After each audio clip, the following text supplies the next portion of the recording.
Masteratul în Comerțul Internațional, Global Marketing in Internaționalizare, este un masterat de 16 luni de durare, care oferește lui student o versiune globală și practică de toate temele legate cu afacerile internaționale. Masteratul oferă acces la orice persoană în parte din cunoștințele cel mai de base, pentru a ajunge la mai complexe, cum este indicat în figură. Globalizarea și instituții, studentul începe master în afaceri internaționale, global marketing și internaționalizarea, studierea scena globale de afaceri internaționale. În continuare cu tehnicile de comerț exterior, vamele, documentale, taxe, logistica internaționale. În continuare, va discuta strategiile globale de marketing, distribuția internațională, promovarea prețurilor de export.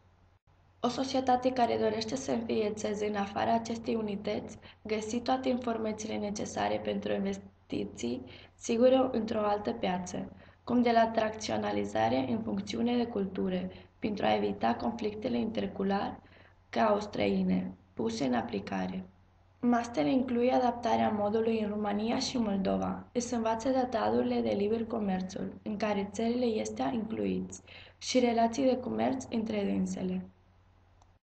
Ar trebui să rețineți faptul că China este acum cea mai mare piață din lume cu peste 1300 milioane de potențial consumatori, ceea ce face studiul foarte interesant.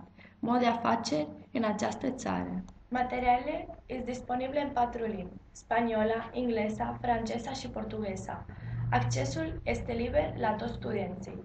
Studentul trebuie să aleagă o limbă pentru că se trimite exercițiile la profesor și să fie vinculat în campus.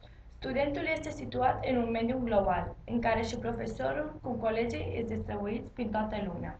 La sfârșitul masteratului, studenții pot asuma responsabilitățile efective acestora.